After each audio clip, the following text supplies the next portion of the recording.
Hey YouTube, this is my second time filming this video, so I'm going to go as far as I can with this one, and then I might have to split it in two parts because this is just maybe some info that might help someone else who's getting ready to have surgery in the weeks to come, as well as an update in my numbers and everything like that. So since I've let you know what's going to happen, let's roll with the numbers.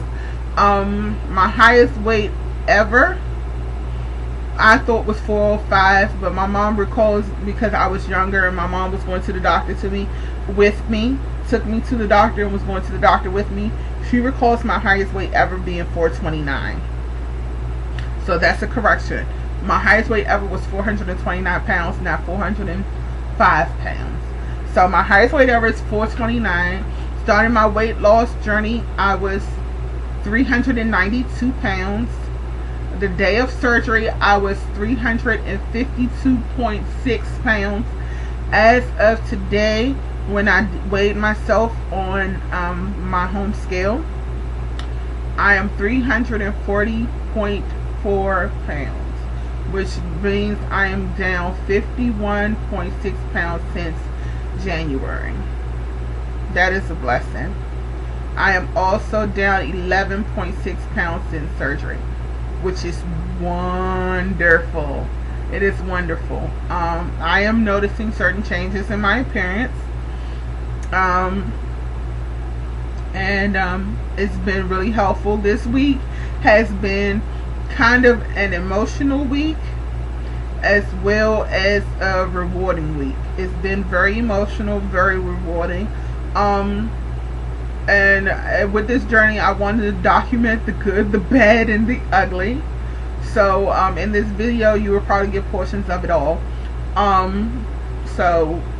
Basically, the next thing I wanted to talk about was my schedule for my vitamin supplements. Okay, in the morning, the practice that I'm with set up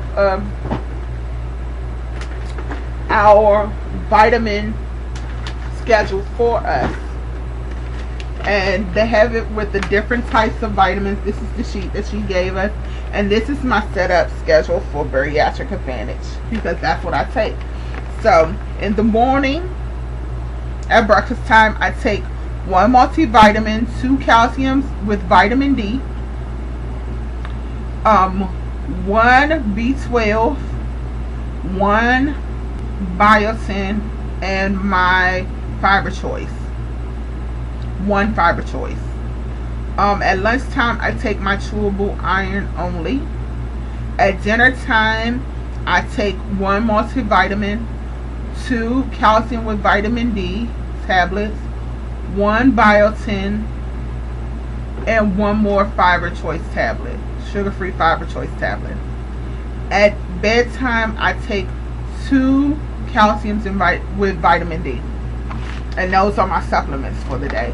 And believe it or not, they sound like a lot, but it's my treat for the day, because honestly, the Bariatric Advantage vitamins don't taste bad to me. They kind of taste like a reduced or no sugar added sweet tarts. So they're really good. And my fiber choice reminds me of cotton candy, because as you chew it, it shrinks down like cotton candy is, and it's kind of sticky, but it's good. So that was one thing. I did want to share maybe some advice of things to buy before surgery. The hospital list that I received before I had surgery had a back scratcher on it, and I didn't understand why. The back scratcher is basically not really used in the hospital, because at the time you're in the hospital, you all heparin, and you want to make sure you don't scratch yourself that hard or anything. So I haven't really used it for back scratching purposes.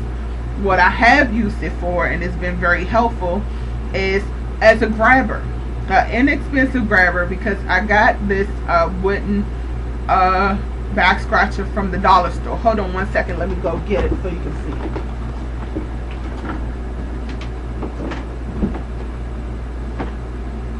By me keeping it in my room, I was able to have it. I got this back scratcher. This is the one end, and this is the other end of it. It's pretty long. I got it from Dollar Tree, from the dollar store for $1. It's usually in the aisle where their personal health, personal care products are. So I got this from the dollar store. And so basically, if I dropped a piece of clothing on the floor, I was able to use this end, hook it into the clothes, and pick it up on those days when I couldn't bend over. I am able to bend better now. Excuse me. I am able to bend better now. And then this end was helpful with my shoes. It has a shoe horn. And also this end helped me to open drawers. Like if I had a drawer to open that was lower down, like on your like a dresser where you store your clothes, I hooked the hook this part under the handle and was able to pull it out. And even at that, I was able to use this part still to hook the clothing that I was trying to pull out the drawer and grab it off the end and bring it back to me and push the drawer back in until I was able to bend over and do it myself. So this is a little nifty thing, an inexpensive grabber, but if you have more money then you might want to get a grabber. But this is an inexpensive way that Tammy did it, so it worked for me. Other things that you might want to, I don't know if you want to get it pre-op or after you come home, but these will be, these are 1 ounce medicine cups. I found that maybe if you don't want a ton of them, but you might want about 5 or 6 of them. And I also get my pain medication in this because this is the pain medication that they subscribe, Roxicet, which is oxycodone and oxycodone hydrochloride and acetaminophen mixed together. So it's Roxicet. And the only place in my area that carried it was Walgreens because it is a narcotic drug. So that, and I was able to put it in here as measurement. But I also used these to sip out of for the first few days until I got used to sipping slow. So if you don't want to go for this option because it's too kiddie, you can go for this option. And you can either get these from the nurse on the ward at the hospital while you're there. That's where I got mine from. The nurse, I actually asked the nurse, could I have a few more to take home with me? And she bought me like 10 of them for me to take home. Or you can ask the pharmacist at your CVS pharmacy or your local pharmacy to give you a few. And they'll probably just give them to you at no cost, or they might charge you just something minor. Another thing that will be helpful to take with you to the hospital is, and some of us might not think about it, is air freshener spray. Not that we're probably at the state of time that you're in the hospital, you probably won't have a bowel movement, and probably a day before you come home you'll start to pass gas. You'll do a lot of belching probably, and you won't pass gas until it's time for you to come home. That's how it was with me. I did not pass gas until I belched from Thursday to Friday to Saturday, and then I finally passed gas. The nurse kept asking me, did you pass gas yet? Did you pass gas yet? I did not pass gas until Sunday at about 1 o'clock, and I went home about 2. Came home about 2. So, and I didn't have a bowel movement until later that night. So you probably won't be using it for that. But if you're having someone stay with you and they're eating in your room, if they're eating in your presence, certain smells you become sensitive to. So as well as your sense of taste change, your taste buds change, your sense of smell also changes. I don't know how long it lasts, but I know right now onions is my nauseous food. Raw onions, not cooked onions. Now onions cooking don't bother me, but a strong smelling raw onion makes me nauseous. So I have to have some room sprays. I'm not aware of any more foods right now that will make me nauseous at the smell of it, but onions for right now, uncooked, are my no smelling foods. So a room spray, and I took Febreze Air Effects Lavender with me, and that smells wonderful. It's not real heavy, but it's light enough for you to use at the hospital. What else?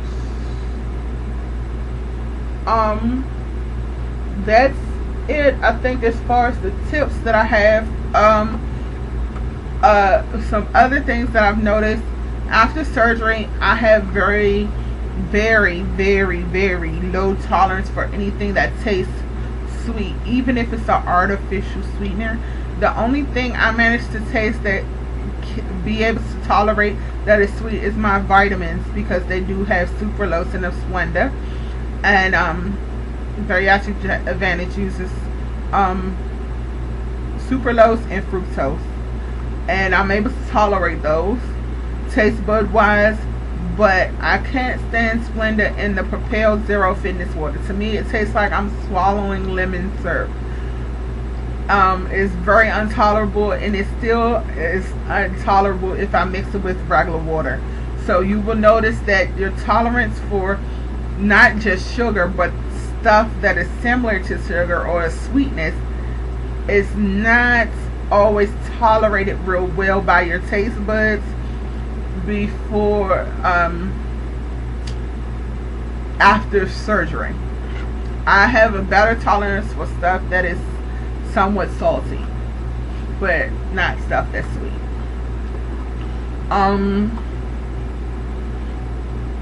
What else? As far as liquids, I'm still having a hard time getting the liquids, but I find that it's easy to have. Actually, I find it's easy to have bottled water and to keep them cold. I've found that I have tolerated very cold fluids better than warm liquids, except for, with the exception of peppermint tea. So all of my other fluids have to be really cold, and my protein has to be room temperature. I can't take it cold and I can't take it hot. It has to be kind of room temperature.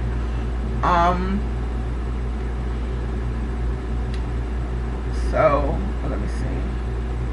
I'm trying to think. My cousin and my boyfriend went and got 2 bags of ice for me Sunday when I came home. By yesterday, I emptied one of the bags of ice, so I've been using a lot of ice in my drinks. And because I have to kind of like babysit them and sip them slow, if the ice melts before I finish the drink, then I find myself going back to the freezer to add more ice. So, I have been using my sip cup. I think this is like 10 ounces. But I have been using this, and I have bought some other little sippy cups that are 6 ounces. So I've been using those as well. I have been using my 1-cup containers for like anything that I couldn't finish. I put it in there and stored it in the refrigerator. So 1-cup containers are great. Measuring cups and measuring spoons are awesome. You would definitely need those. And what I'm gonna get ready to do right now is end this video and come back with maybe one more short one to finish what I think might be helpful. Alright, you guys, love you all. Be right back.